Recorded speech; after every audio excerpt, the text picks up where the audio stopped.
problem is a racial problem because it's happening to black people at a different rate than it's happening to white people. And for a young person to say something like that, and he debated Ta-Nehisi Coates in Congress about reparations. He was basically saying that's not constructive to come up with some theoretical number to give to people who didn't experience slavery. That's just stirring the pot as well. Right. So I would say Coleman Hughes as a young man is a strong counter to the tribalism that we're seeing. He's answering that tribalism. Yeah, and I need to look him up because people like that are people who I enjoy listening to because they're, and I'll put you in that same category. I'll give you the ultimate compliment. You're reasonable. He sounds like he's reasonable. If you have $10 million, I have $1 million. We both invest it in the stock market. Mm-hmm. At the end of 3 years, we both make 10% on our money. Mm-hmm. I have an extra $100,000, but you've got $1 million. I'll never catch up to you. You're right. I may never catch up to you because you've started here. But look, now I have 1.1 million. By their definition, that's the way you have to look at it. By their definition, the way that they examine black wealth and they examine people in general.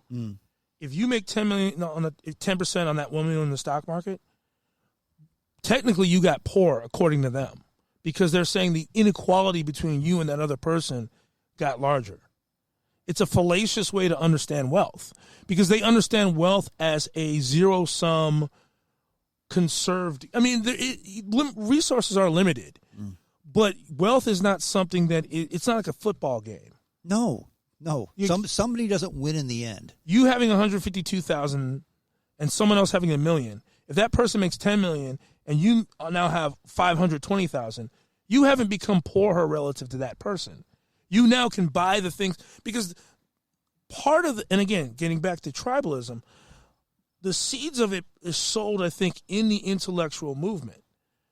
The white progressive intellectual movement, which I experienced at U City in 1980. The hatred where you grew up. Yes. People don't realize the hatred that a lot of these white liberals had for smart black people. People did not understand that. The kind of things that were said to me by these white people when I walked into the high school, my mom taught there. They went out of their way to try to get me to hit one of them so that they could get me suspended. Really? Because I was the only black person in their advanced class. And I didn't realize that it was it was a conspiracy. I don't care what anyone says. I found out because I figured out how to scare them into telling me the truth without getting suspended. How so? So their perception was, and this is back in the 80s. Sure. Was that, and this gets into some deep things in a book I'm running called The Antebellum Left. Their perception was that black dudes were just scary. Doesn't matter. If you're a black dude, by the nature of your blackness, you can just beat up a white guy. It's just what they believed. Mm-hmm. People still believe it now. It's a little different. But back then, it was just because integration was pretty new. It was new. And even U City was 80s at the time was like 75% black, but it was two different schools. Mm-hmm. The black people didn't have classes with the white kids, at least when I was one of the few there. And I kind of strayed the line. I mean, I hung out with a lot of the black guys. There were 17-year-old dudes in my 7th grade class. So I lived in that world and also lived in the world of I was a straight A student. Mm-hmm. And there was a lot of anger because they were scared of all the black dudes, and I wasn't. And there was something kind of emasculating about it because I don't care what you say. Part of being a boy is how you evaluate your ability to defend yourself physically. That's true. I don't care what That's true. I know I'm canceled for saying that, but I'm saying that's part of the reality. It doesn't mean that you can beat up everyone, but you have to have some agency in your self-defense. Mm-hmm. And if you don't feel like you have that, whether it's from your dad or from the cops or from yourself, it's very emasculating. But if it's just understood, oh, well, I'm above fighting these brutish black people or whatever, they can have that as an excuse. Oh, they're savages. But I wasn't afraid of these kids, but I was as smart as them. And I didn't realize at the time but it was very insulting to them. So they would... The fact that you wouldn't step down. The fact that I wasn't scared of... I wasn't... So, and I realized they were actually, at times, were trying... The fact that you didn't comply. I wasn't... Yes, I didn't comply. I wasn't nerdy like them. I wasn't, oh my God. Because there were a few black people they knew, and they were scared of black people, too. I wasn't. You know, I had 5 years of martial arts. I didn't fight a lot because I didn't want to dishonor my mom and didn't want to get suspended. But if I had to, I was able to... Anyone my size, I could pretty much take down because I was trained. Sir. So they were trying to get me into the way I scared them was basically I would go into the mode of that black person they were scared of close enough to an adult to where they realized, oh, he's not scared of getting in trouble. And then they told me, we just didn't like the fact that you were, and they would, you know, because one day they said something to me and I just went off. I just sounded like the scariest, because they would say, you're a white black guy. And I would switch into that scary mode. And they would just, their eyes would bug out. Oh, my God. Oh, you're a scary black guy. And I would go, what? And I could emulate his, you know, and they would spill the whole beans. Oh, he told me we got to get you in trouble because, the girls like you and they think it's cool that you. Oh, okay. And then I would go back to talking away. See that? You learned something today. You're a freaking racist. you know, and they were all liberals. But again, it was 1980, so it meant something different then, sort of. But that's my first experience with the mob when I was 14. The mob isn't a new thing. It's just evolved into this social media monster that may be out of control. That was 40 years ago. Yep. I personally think things have gotten better. Yes, absolutely, yeah. absolutely. Things. Well, yeah, absolutely. Things have gotten better. I believe things will continue to get better as people. I'll say progress, change, understand more. Okay, things will get better with the understanding. Yes. That things will never be perfect, and that's there will always be. And problems. that's one of the things Coleman Hughes talked about. He talked about how there was 9 unarmed black men that got shot, 19 unarmed white people got shot. He says, if your standard is 0 unarmed black people getting shot, you're never going to feel like you had progress. That can be your goal, but the goal of a baseball team, I mean, not this year, but most years, is win 162 games. Right. Go 162-0 right. for the year. That's the goal of every team on. Right. That's never going to happen. If you win... But there's still going to be a champion every year. Right. I mean, if you win 100 games, that's only 62. So you're losing 38% of the time. Yeah. And that's a great season. But you're going to win the division. You'll win the division. Yeah. You lose 4 out of every 10 games. Yeah. And that's a great season. Yeah. So that's the problem, and I think it's the same thing with COVID-19. It's the same thing with racism, whatever they want to call it, or the same thing when it comes with, again, unarmed black men being shot. I'm not saying it's not a tragedy, but honestly, they're distorting what's happening. Well, the whole George Floyd thing. Here's the positive to that I saw. Not that the man died. No. But he was killed by the cop. Right. He was fired almost immediately. 4 days later, charges were brought up against him. Right. And everyone I've talked to, absolutely everybody, including the policeman who sat in this spot 2 weeks ago, this day that I did the interview with, he agreed. He said, look, I'm a policeman. 1 or 2 things went on with that guy.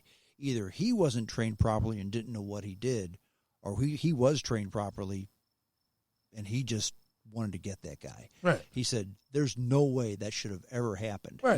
He said, you never do that to a suspect, especially this guy was now no threat. He was handcuffed. He was on the ground. Done. You never do this. So what I'm saying is everybody agrees that the cop was wrong. Everybody I've talked to me, that's progress. 10 years ago, in 1980, that would have never happened. Never. Which is why I was concerned, and I had a feeling something was going to go bad with these protests. When I posted, I was explaining every conservative, every white person I know, every single white man I know, these white men are so bad. Every single one said George Floyd was murdered, and that person was guilty of murder. Yep. Everyone I know, too. And that's when I knew, you know what? They're not going to let this stand. They're going to try and again, I'm not an opponent of protesting. Obviously not. I'll say this flat out, and, I do not believe the balance of the people who are out there in those streets were there in good faith. I'm going to say that flat out. You don't think they were? No. That's again, you can never quantify that. And but that's your opinion. It's my opinion, and I'll say this: I believe that a lot of the black folks that were out there, a lot of the black actual organizers that were out there, were in good faith. Mm-hmm. And I don't think with MSNBC, and honestly, I'll say this: MSNBC, Fox is clearly part of the problem. I think MSNBC has gone to a point where Fox could never dream of. The extremism and dishonesty that I've seen on that station, I mean, they were at the point where they were saying that when there were riots, they were saying things like, well, maybe it was time for this to happen. I heard some of that too. I mean, that's insane. Yeah. I mean, there's buildings burning, and you're saying, well, Cuomo said that. Yeah. Andrew Cuomo. Now, and this is what's so ironic. New York is notorious for cops beating the hell out of black people. They did it under Cuomo. They did it under de Blasio. 85% of the people who in Brooklyn who were busted for social distancing were black people. And then you turn around and go, yeah, I support the protesters, and I even support some of the rioters. How can you? That doesn't make any sense. It makes no sense. What it is the mob is part of the political lexicon now. It's not like it was even 5 years ago. This mob that Tucker Carlson talks about, and usually I don't adopt people's terms, but I'm adopting this term in part because of the Black Sabbath song Mob Rules. Mm-hmm. And they're actually doing what is described in the song. I remember a few years ago, a bunch of people went to Tucker Carlson's house and started harassing him. And I said on Facebook, hey, I don't think this is cool. And a couple of the feminists were like, I just don't think white supremacists should have a safe space. And I said, who are you to decide who has a safe space or not? The evolution of the mob mentality has actually been pretty gradual. Because this was a person who I thought was pretty sensible 2 years ago. But their hatred for Donald Trump is so extreme. And it's not just Trump. Trump is just a personification. But also I think part of the problem is that you have white people who for 5 or 6 years have been like, I'm so anti-racist, and I'm so in touch with this and that. They've never had a chance. They look over to the other side, and there are these white people, hey, I'm white, and I get to say whatever I want. And they're on this side of POC, intersectional, blah, blah, blah, where everyone, I mean, honestly, unless you're a black trans person, you are on the hook for being problematic. You know what I mean? Sure. And I think finally it's coming to a head where they want some power. They're and this is what I believe just from knowing them, because I've known them for years, worked with them. Mm-hmm. They want their time to be alphas, specifically the guys. But then again, that's not fair, because who's burning everything down? Look, have you seen who most of the arsonists have been? The white progressives. White women. Women? Yes. Really? Yes. White women are burning the Wendy's. White woman. The police station. I saw station in Minnesota. I saw the mugshot. White woman. Target. White women. It's, and I don't know how much. And I use the blanket term Antifa, and it's not all right. the Antifa people. Right. But I mean, even the term Antifa, anti-fascist. Right. And what's their MO? Fascism. 100% control. And I actually have their official book, their text. People go, oh, I don't understand why you don't like Antifa. I don't like them because at one point They say that their primary objective is called deplatforming.